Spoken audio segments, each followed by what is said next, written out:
Welcome to this episode of the School of Becoming with Lisa Taylor. In this episode, we talk about tools that can help you to shape your future. We will go deep into one of these tools, and you can work along if you like using pen and paper. Lisa Taylor is the founder of the Challenge Factory and the author of multiple books. Her latest book, The Talent Revolution, talks about longevity and the future of work. In her book, Lisa not only talks about Generation X, Y, and the millennials, but also about the boomer generation and how to integrate all these generations into the workplace. Thanks so much. It really is my great pleasure. And it's such a joy to see some of the names that are on the list. Some I recognize that I worked with decades ago from all different parts of the world. So it's quite a collection of people. It's almost like a homecoming weekend as I saw you all entering the waiting room. We haven't connected in a long time. And for others that we haven't had a chance to connect with yet, it's a great opportunity for us to do that too. And I'm looking forward to seeing some of the work that you do over the next hour as we work through this together. I love the title of the series, so I just want to start with a callback to the School of Becoming, and even just the title of the series of Shaping Your Future. I think that it's such an important way to cast the future because so often when we talk about the future, we talk about preparing for the future, and there's an enormous difference between preparing for the future and shaping the future. Preparing means that someone has already defined what the future will look like, and now we need to take steps to arm ourselves, to protect ourselves, to make sure we have the resources that we need to prepare for what's coming, as if we're not influencing what's coming. Where shaping the future is a totally different perspective. Shaping the future says each of our individual actions actually contributes to how the future will unfold. We're not preparing for something that someone else has set out. We're taking responsibility for the fact that we can and need to shape a future that we want to be part of. So that difference, that dynamic is a core element to the work that Challenge Factory does in all of our work. And we work in many different fields. But you know, that focus on shaping your future and not accepting a predetermined future, but instead bringing your best self and your work to what you want to have happen is really the key message that is underlying any of the tools, any of the practical tools that we end up using. So let me talk you through what's going to happen in the next 55 minutes. We're going to have a brief introduction. I'm going to share with you a little more thinking of where do these tools come from? What disciplines do they come from? What do they call back to? Why are they proven and true, even in times when we're experiencing something that is different than what we're used to? And then this workshop is going to be a bit of an experiment. It's a choose your own adventure style workshop where I am going to turn the power over to you, and you will shape the rest of the workshop by deciding which of 4 tools should we spend our time focusing the rest of the session on. So I'll introduce the tools to you, but you will choose which one we're going to dig into. We'll go in deeper into one of those 4 tools. You'll have a chance to hear from others, to work on your own, to develop your own personal plan, to think about how you might experiment with it. We'll debrief and reflect, and that's the arc of our session for today. So I should mention as we go through, I'm very happy to take questions, and for whether it's a question or a thought or something that comes to mind, if there's something that is in the back of your mind that is causing you to lose focus on what we're doing or what I'm saying, I'd love for you to just put it into the chat box. Get it out of your mind and into the chat box, and it can become part of the dialogue. And if that feels too public for you, write it down in your notebook, because those thoughts, those random thoughts that come to you are actually your mind trying to make connections that you may not be able to make on the spot, but will make the tools that much more powerful after the fact. All right, so let's dig right into it. Challenge Factory's work is different than the way that most HR, talent, or career-focused organizations approach the way that we work. We're interdisciplinary. And we're focused on looking at how we can have a continuous improvement approach to ourselves and the workforce. Often continuous improvement is something that's applied to processes. We look at saying, how can we continuously improve as people that are in a system that are accomplishing something as we continue to advance through society? So we do that by drawing on three very formal disciplines: the future of work and futurism. And we look at what's happening in the world of work with 5 different drivers, and we look to see what actually is changing as things happen over time. We've been doing that now for 9 years, so longer than the future of work has been a hashtag. And we continually monitor, how is the human side of the future of work changing? We look at revolutionary change, which is when everything in a system is changing all at the same time. And my book that Ingo was so kind to mention, The Talent Revolution, which the new piece is the audiobook. The print version came out last year, and so that's available everywhere that you're interested in books. That takes a look at how actually boomers moving through their careers at this moment in time are sparking revolutionary change to the world of work and careers that are going to cause a lasting effect. So how do we manage change when everything is changing all at the same time? And finally, what's the connection to lifelong career development? Our relationship to our work and our relationship to knowing my identity, who I am, my talents that I have, and how that intersects with the labor market or broader society, that starts when we're 5 and we enter the school system. It's not about a job. It's about who am I and what is the world around me needing, and how do I relate to that? So we learn how we relate to those things right when we enter formal education, and it's a lifelong process that never ends. So career development is not the annual career chat you have with your manager. It is a lifelong process that you continue to navigate through, and career ownership is a really undervalued mechanism for how we relate to revolutionary change and the future of work.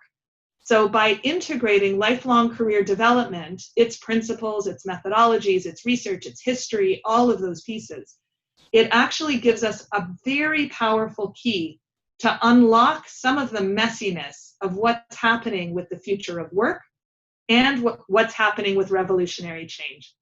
And if you can imagine, in the times we're experiencing now, in COVID times, this intersection of these 3 things has never been more important, right? As declarations are made on what the future of work will be, it's that lifelong approach with decades of perspective that helps us to say, you know what, maybe something that's happening today is not actually what we want to hang our hats on for what will always be true as we emerge out of crisis.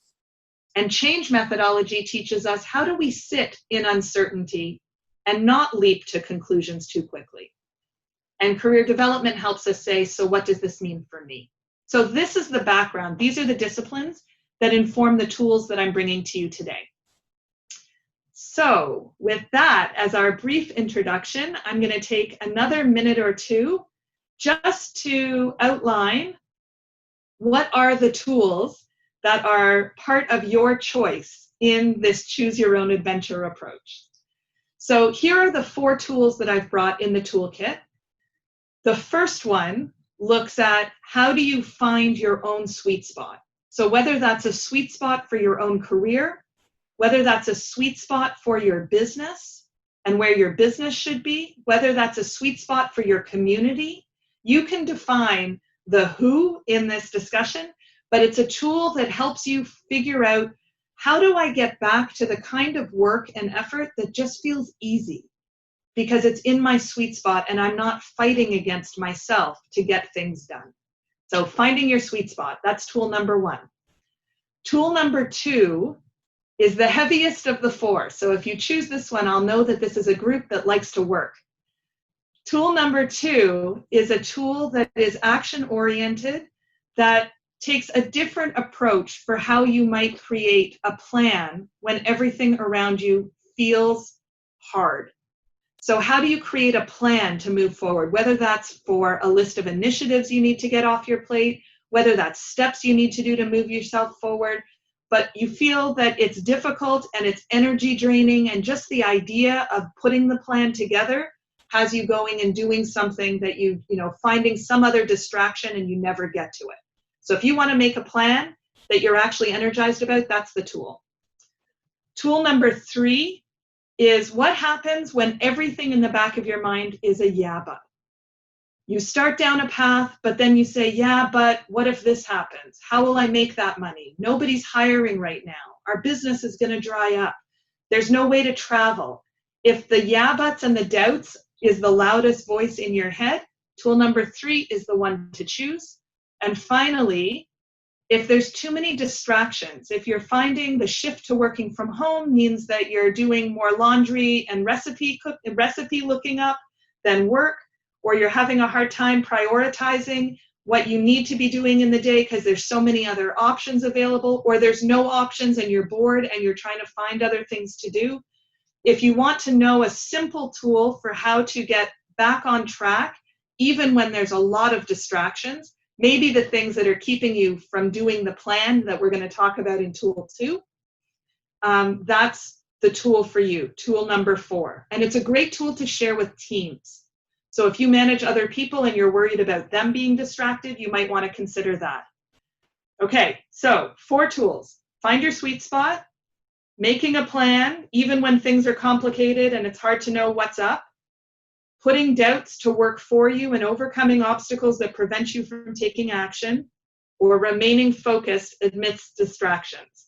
So those are your 4 options. And what I'm going to do is I'm going to turn it over to Ingo now to create a poll for us, and you're going to choose which tool do you want us to spend the rest of the time focused on.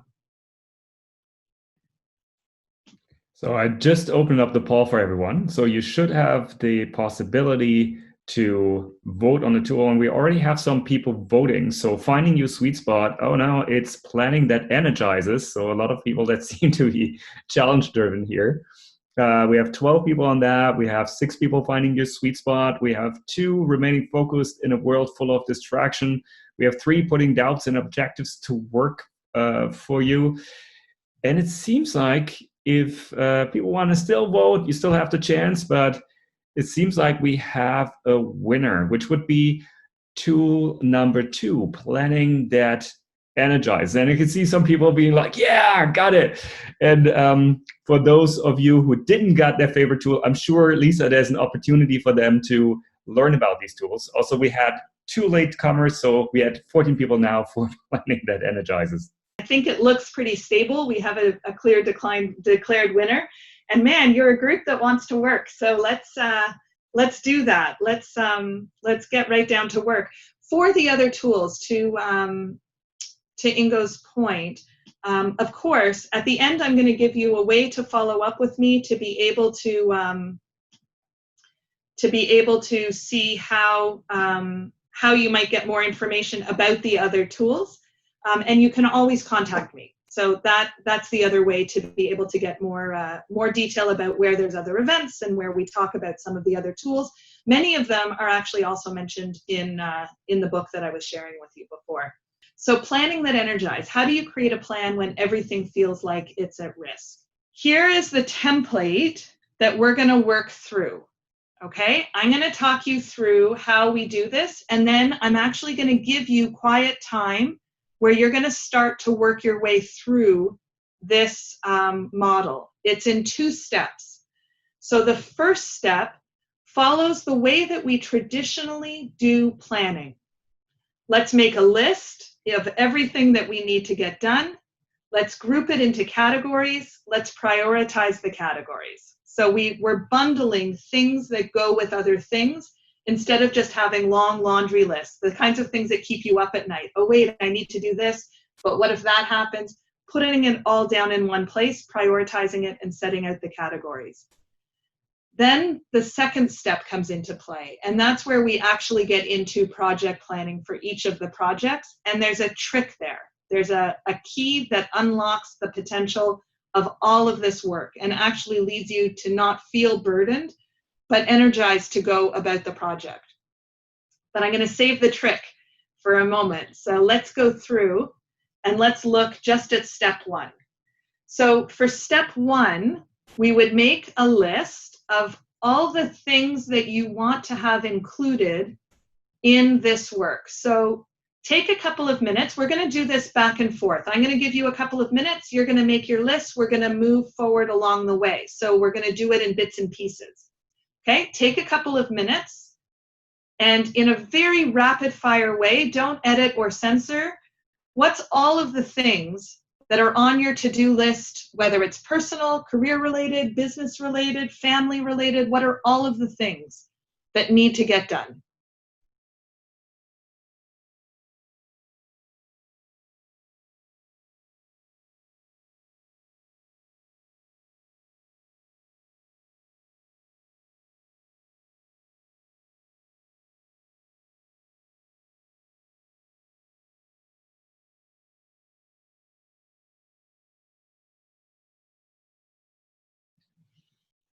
Okay. So how many items ended up on that list? Can you just throw a number into chat so that we can see how many came in? Okay, some of you are putting up fingers to be able to show. So some people have into the teens, some people have 6 or 8 or 10 or 5, so all good. Okay, so it's great to see how many things are on that list. And of course, you may find as we continue to work your way through that other things come to mind, right? Oh yeah, right, I also needed to do that.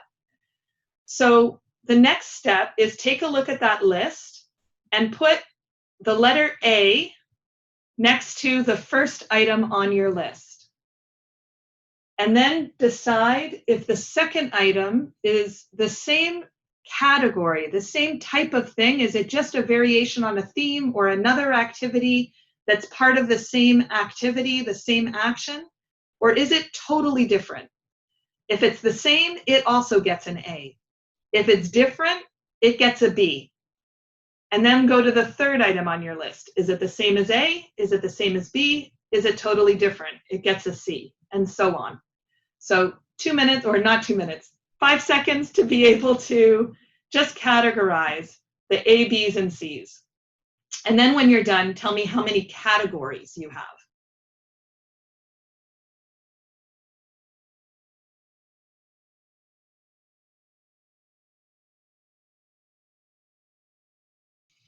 So 5 categories, 3 categories, 1. Okay, so you can see that there's a number of different categories. Great. Each of those categories gives you a hint that that's a separate initiative. That's a separate project. So what is the goal of all of the A's? If the A's are done well, what's the goal? What's the outcome? What happens? And if the B's are done well, what would you call it? It can just be one word. So it may be that you hire new staff, or it may be that you find a job, or it could be that you get the laundry done. It could be anything, but at the end of the day, what's the outcome that you're hoping for with that category? And just out of curiosity, in the chat, let me know whether the outcome or the goal is personal, team-related in a business sense, or family-related. So personal, your own work, career, it just involves you. Team-related, it involves people you work with. Family-related, it involves your family. Let's see where all these initiatives are falling. Okay. Really interesting that a lot of the projects are personal. All right, so now you have a goal, you have the categories you've kind of identified. Let's move to step 2. Step 2 is to take, let's use just your A, or whatever category is the most compelling to you. So if you have multiple categories and one jumps out as you as being the one you want to focus on, by all means, focus on that one. Let's name the project. So give it a name. And then this is very traditional ways that we go about managing projects. What are all the actions and tasks that need to be done? And I really do want you to go back to the list that you initially had, but also just I'm going to give you, just 10 or 20 seconds to list all the things that you need to do to accomplish the goal of this project.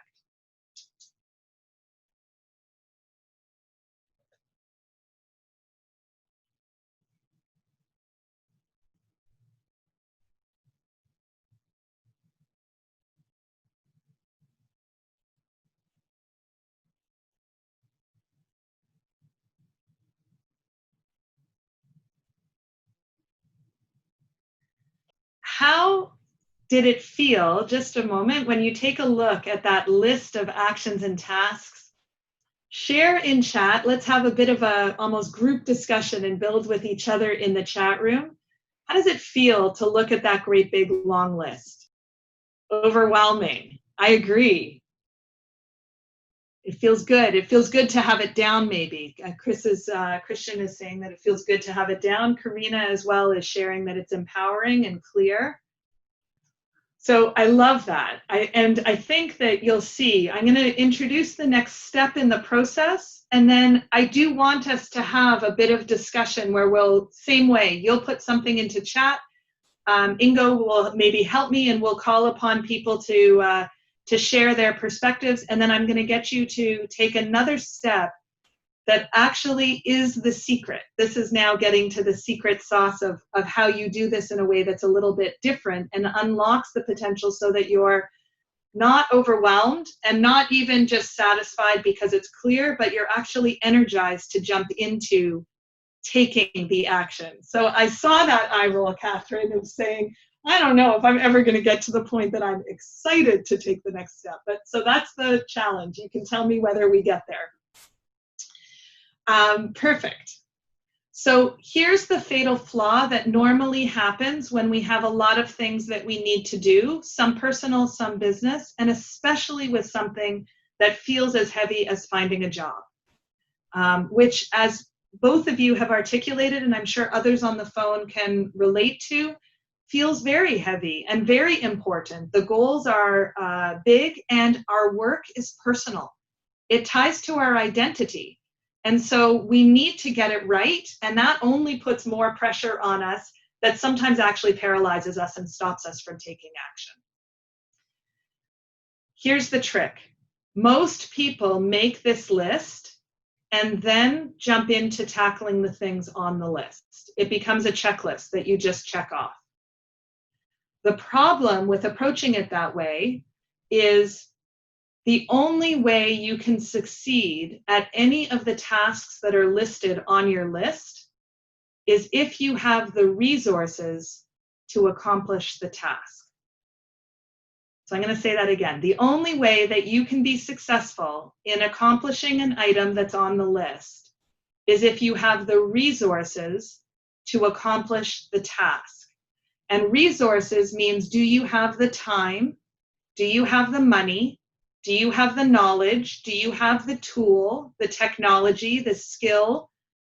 So for example, if you need to send an email to 5 people you know, letting them know that you are looking for a job, you need a resume or something that you're going to attach to that message, or an elevator pitch, so that you know what you're going to say before you can send the email. So if you just send an email to 5 people, that sounds very simple. And at the end of the day, it's easy to beat ourselves up and say, come on, Lisa, all I had to do today was send 5 emails. Why can't I just get this done? The reason you don't move forward and you can't get what seems like a very straightforward task that you're almost embarrassed to tell people that you didn't get around to, you think it's because you're procrastinating, or that you're lazy, or that you're, really not focused. That's not it. It's because there's something you need in order to be able to do that task, but you haven't listed it that way. So The trick is to look at each of the tasks and list what resources do you need to have for that task to be easy to check off your list. So what are the resources? And then the next step is, do you have them? And so let's just spend a couple of minutes in chat getting a little feedback on this approach. I'm going to have you do it, and then I'm going to show you, so what happens when you've gone through your list. So in chat, tell me what you think as I'm talking through the importance of identifying, not jumping into the doing, but identifying what resources do you need in order to accomplish the task. And Ingo, I'm going to let you facilitate the chat comments as they come in. Sure, I'm happy to. And I also want to say that, Lisa, what you just said in your question, which is not on a slide, but what you said was, what resources do I need to make this easy? For me, that was like, because when I thought about resources, I was like, yeah, whatever. I was not thinking about using resources to make it easy, but I was thinking about resources in general. And I think for me, that was a kind of a little twist there where I was like, oh yeah, now I get it. That makes a lot of sense. And all of a sudden, some ideas came up. Right. So let's see what we got in the chat here from Danielle. I feel I need a discipline to accomplish some of the tasks. So I think that's something we all need, and it's usually, but as you say, like there's this idea of procrastination, right? And sometimes we, even though we need more discipline, we don't get engaged, we don't get started here. What's your view on that, on this idea of discipline, Lisa? Yeah, so sometimes that's the label that we put on something feeling too hard.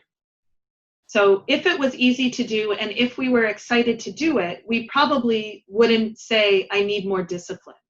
So why is it that there's something that's causing you to say, I need more discipline, I'm not getting to it? You're not getting to it because there's something about it that's hard. And usually if you go in and dig into that item and actually list, okay, so what are the tools, information? Sometimes it's just, I need a conversation with someone else. Just this morning, there's something that's within a big project that Challenge Factory is working on, and I was blocked on how we were going to move forward.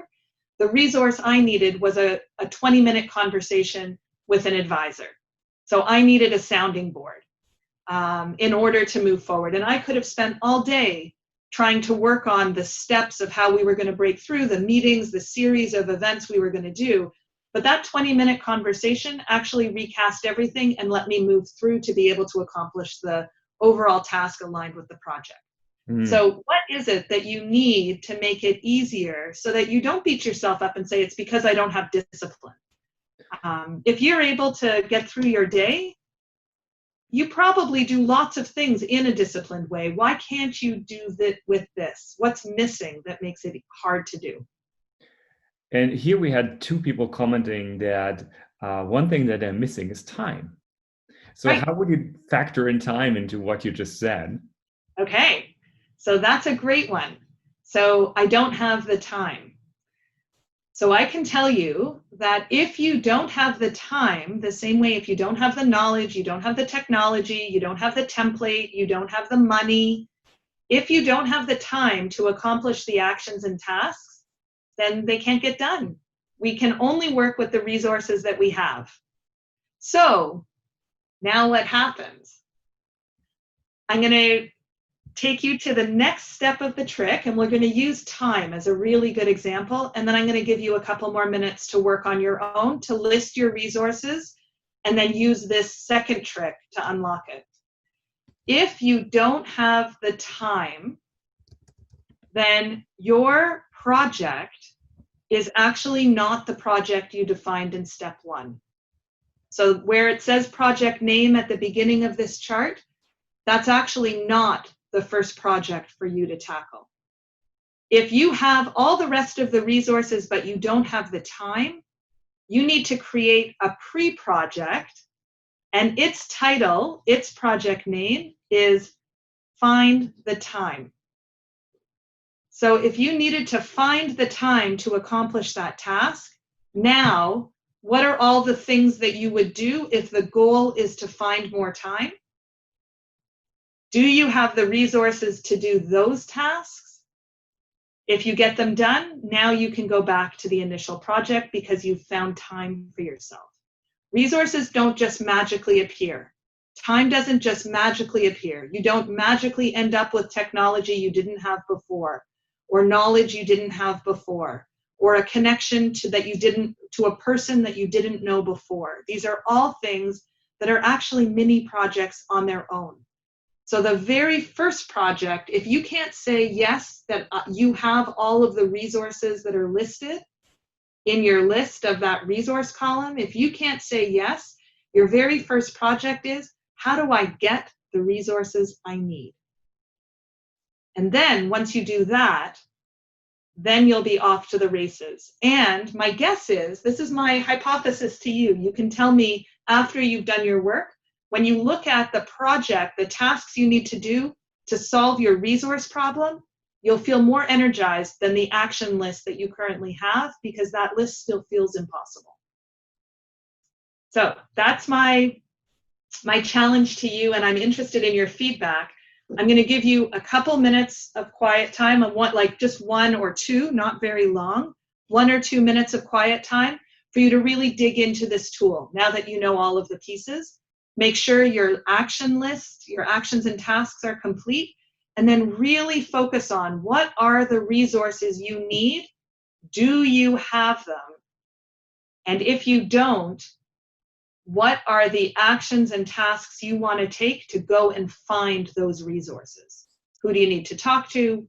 How do you need to find time? All of those things. And if there's questions about that, if there's one that stumps you, or if you have yeah buts that are going on in the back of your head, that's one of the other tools, but maybe we'll sneak a little yeah but busting in if someone happens to pose a question that way in chat, then we'll come back and address it. So I want you to have a really good long list.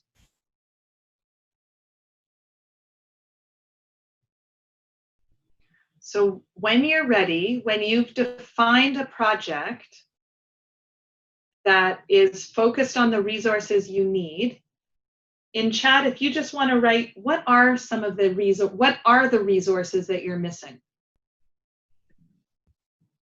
We already have a couple of people giving us answers here in the chat. Lisa, do you want me to read some of them out, or do you want to wait a little longer? No, I think that we can probably read some of them out and Sure. then dig into some of them. So Kristen had the project, How Do I Get Time? And he had a couple of ideas by getting kicked out of a big project or stepping down voluntarily, by buying himself time by borrowing money. Money is time after all. By finishing 2 projects before starting a new one, by being selective when I work for new clients and getting paid for my work. So once again, money is time. Right. So those are all good strategies for how to find more time, right? And I think that gives him a good list, a beginning list of actions and tasks that he can then decide, are those things that he can do? Does he have the resources to do those things? So for example, if he were to say, I could buy more time, I could use money to replace other things so that my time gets freed up because I'm going to buy someone else's labor in order so that I don't have to do it all myself, then the next question would be, do you have the money? If you have the money and that's a good approach, then you've now found a way to have the time. So now you can go back to the initial project and apply that time to solve the initial issue, the initial objective. If you don't have the money, then the project can be, well, how do you find the money? So this becomes a cascading set of, do I have the resources? And it may feel like you're never going to get to the end of the list, but I guarantee you will. And it'll only take 1 or 2 cycles. But the practical action that you're able to take is much clearer when you know, okay, wait, I need to find $1,000. How could I do that? What's the actions and tasks to find $1,000? Or I need to reduce the number of projects that I'm currently working on, but keep the most profitable ones. Okay, so what are the actions and tasks that I would do? So I'm prioritizing how I'm using my current time to free up the 3 hours that I need, or however much time it is. What else is in chat, Ingo? So from Cherry, we have it's like her project title is repositioning.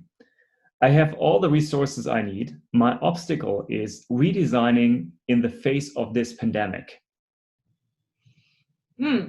So you have all the resources that you need, but what is holding you back is not, and I'm going to ask for some clarification. I don't know if you want to unmute your microphone or if you want to put something into comments.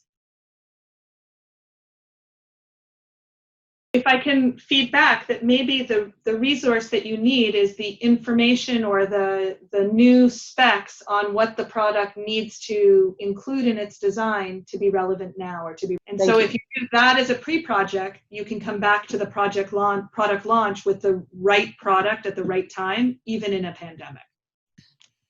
Okay. Lisa, I love how you intuitively like break things down and make them like even more focused and actionable, because I think that's something when I look at my tasks that I sometimes struggle with, like putting it out or framing it a little bit too general and really getting down to the action, to the activity, and make that like a goal that's achievable, measurable, all these good things.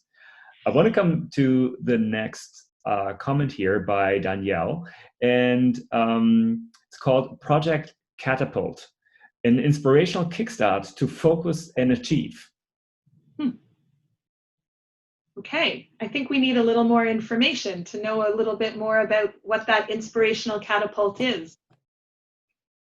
So yeah, I can speak to that. I think I feel like I've gotten to a point where I know what I need to do, and I have the resources except for this one piece, and that's the I think it's an external thing that will make me excited to do this task every day, because right now I drag my feet. And do you know why? I think it's part of it is not seeing results, and then also is, could just be, either doubts or just yeah, or maybe there's just isn't maybe I don't have a strong enough target yet. Say another line about not having a strong enough target. Yeah, I mean, I'm just, I think so. I'm in job search mode. So then it's about, do I have the right, am I able to define exactly what I want to do next, and how important is that? I feel like I have it 80% baked, but not 100% baked. Perfect. So let's use that, because that's a really common scenario, and it's an overwhelming task, and it's an important one. So a lot of times there's a view that you should really just be able to find a job. I mean, you've been successful in the past, you know people, you should just get out there and be able to find it. And one of the stumbling blocks sometimes, so this can be one of the resources that you don't have, is the resource actually could be a really clear understanding for yourself, but then also a way to articulate it to other people of exactly what it is that you're looking for.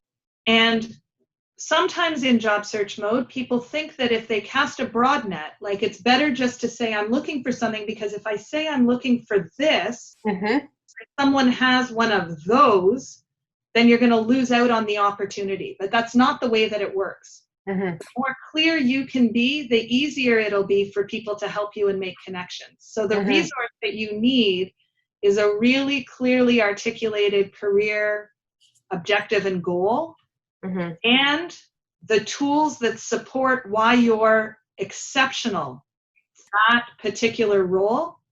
And then the outreach is easy, because now you have things that sell your praises and you are proud to share. But until you have that, it just sounds like how do I get that? Where does that come from? Okay, so whole other conversation, right? A whole other conversation. There is, on my YouTube channel, there is a video. If you just type Lisa Taylor Challenge Factory sweet spot, so that was tool number 1. I talked in that video about the sweet spot, And off the Challenge Factory website, there is a whole center called the Center for Career Innovation from Challenge Factory that has all kinds of resources and courses and tools and articles and blogs, just all about how you define your own career sweet spot. Okay, so two very different types of approaches, one that's focused on achieving a business goal, one that's very focused on career and personal. I'm watching the time, and I think what we'll do, Ingo, is maybe if you want to just give any last summary of what you're seeing in chat, maybe we'll move forward. So I think there are a couple of people who commented on time and needing more time, needing the right material, and also needing other people actually to complete the task. But one thing, given the two conversations that we had, which I find interesting and was mentioned here by Johannes, he tries to do two things: build his own business and finishing up projects at home, while at the same time also finding time for family. And could you maybe speak a little bit to this challenge of balancing different objectives and having multiple projects, which we all have, and staying on top of them? Yeah, especially in these days, right, where work and life is really blurred all together, and we're, even the physical spaces that we're occupying is keeping it all together. I would think, some of it comes back to what's the goal. Is the goal to get that work done as fast as possible? Is the goal to be able to get the work done in the way that is most rewarding and enjoyable to you personally? So this is stepping back to step one when we said, what does it mean to do this work well? Like, what's the goal of the project? And in some cases, you may find that there are projects that need to be done around the house or projects that need to be done in your business that can involve family members in ways that didn't happen before. So it may be that you want to start to drop some of the hard lines that used to exist on this is the work me and this is the personal me. If our workspace and personal space is blending, are there ways for you to actually bring these activities together? And then the second piece is really just taking a look at how you're using your time. There's only so many moments in the day. And how much time are you spending in each of these different activities? And if you were to say, what's ideal? What do you want? What's the balance that you're looking for? A lot of times we'll say we want to have better balance, but we don't define what that means. So what would that look like for you? Are there certain hours that you would always spend on your personal projects or on your family projects? How could you make that happen? So when it comes to time and balancing work and family, everyone's situation is different, everyone's circumstances are different, but really rethinking where you've artificially put up barriers and boundaries because that's the way work got done before, and experiment a little bit and see what happens if you don't have those same barriers and boundaries. Do things get out of control or do they get better? And then make adjustments as you go. All right. Well, I think that's great. What I'm really grateful for and encouraged about is just the level of sharing and the information that you put into chat. And I loved seeing some of you jumping in to help each other.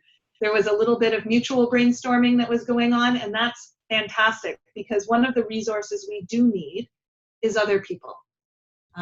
Whether that's because we need them to accomplish a particular task, or because we're just better when we have a way to brainstorm and bounce ideas off of each other. We're just better when we have a chance to be able to collaborate together. And one of the things we need to be conscious about these days is how do we do that? So I really value that as part of this. So let's just take 1 minute, and these are just some of the summary questions that I had put in advance, and it's really interesting because I think some of our conversation has actually already covered some of these questions. So did you feel that you had all of the resources that you need? I think what we found in some of the discussion is even for the people that said, I have all the resources that I need, I just can't move ahead. When we dug into it in the quick conversations we had, we actually did come up with an underlying resource that they didn't have. So really challenging, do you have the resources you need before you start to tackle a task list that is only going to make you feel frustrated because everything is hard? And the reason it's hard is because you don't have the resources.